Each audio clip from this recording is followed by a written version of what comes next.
আসসালামু আলাইকুম viewer, Jitu cooking হাউসে সবাইকে স্বাগতম। আমার আজকের রেসিপিতে থাকছে পুডিং কেক। আশা করি পুরো ভিডিও আমার সাথেই থাকবেন। এটি দেখতে কিন্তু অসাধারণ সুন্দর, খেতেও সেরকম মজা। অতিথি আপ্যায়নে এর তুলনা হয় না। বাচ্চারাও কিন্তু খুব পছন্দ করে। আশা করি একবার হলেও বাসায় তৈরি করবেন। আর আমার চ্যানেল সাবস্ক্রাইব করতে ভুলবেন না। লাইক কমেন্ট শেয়ার করবেন। চলুন তাহলে দেখে আসি পুরো ভিডিও।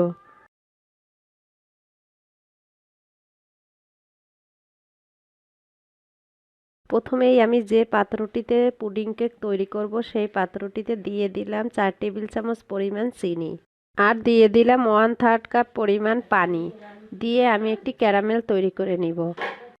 এই সময় চুলার আঁচ কমিয়ে আস্তে আস্তে নাড়তে হবে।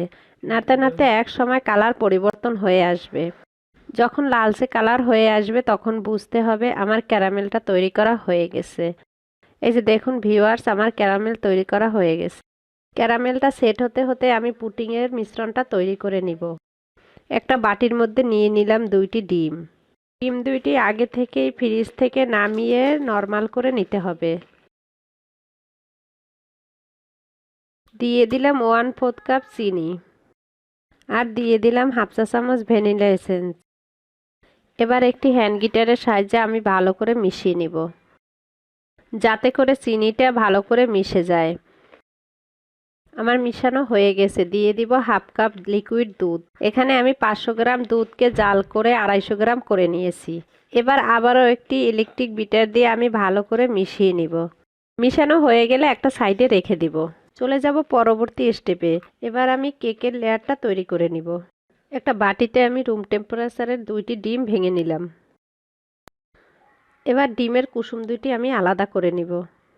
ডিমের সাদা অংশটাকে একটি ইলেকট্রিক বিটার দিয়ে বিট করে আমি ফোম তৈরি করে নিব।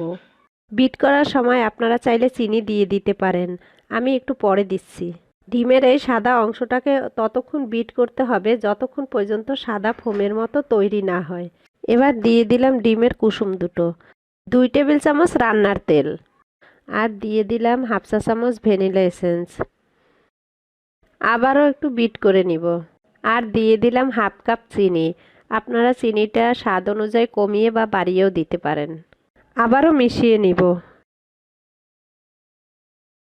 এবার একটি চালনির উপর দিয়ে দিলাম 1/4 কাপ ময়দা, 3 টেবিল চামচ কোকো পাউডার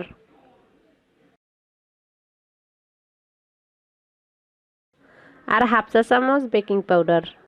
এবার এভাবে করে চেলে নিচ্ছি। চেলে নেওয়ার পরে চালনির উপরে যে অংশটা থাকবে সেটা ফেলে দিতে হবে। এবার আলতো হাতে সব উপকরণ ভালো করে মিশিয়ে নিব। এবার আমি যে প্যানটার মধ্যে ক্যারামেলটা তৈরি করেছিলাম সেই প্যানটার মধ্যে পুডিংয়ের মিশ্রণটা সেকে দিয়ে দিলাম আর উপরে দিয়ে দিলাম কেকের মিশ্রণটা। এখানে ভয় পাবার কিছুই নেই, একটার সাথে আরেকটা মিশে যাবে না। পুডিংয়ের মিশ্রণটা অনেক পাতলা আর কেকের মিশ্রণটা অনেক ঘন, তাই একটার সাথে আরেকটা মিশে যাবে না। আমরা যেভাবে পুডিং তৈরি করি ঠিক সেইভাবে একটা হাঁড়ির মধ্যে পানি গরম করে স্ট্যান্ড বসিয়ে আমি এটা বসিয়ে দিব। বসানো হয়ে গেলে উপর থেকে দিয়ে দিব কিছু কেক ডেকোরেশন। এটা আমি সুন্দরের জন্য দিয়েছি, আপনারা চাইলে নাও দিতে পারেন। এবার আমি এটাকে ঢেকে দিব আর উপর থেকে হাঁড়িটাকেও একটা ঢাকনা দিয়ে ঢেকে দিব। অপেক্ষা করব 30 থেকে 40 মিনিট। আপনাদের সময়টা একটু কম বেশি লাগতে পারে। ফিরে এলাম 30 মিনিট পর। এই যে দেখুন ভিউয়ার্স, আমার কেকটা তৈরি হয়ে গেছে। আপনারা একটি কাঠি বা কাঁটা চামচ দিয়ে চেক করে নেবেন।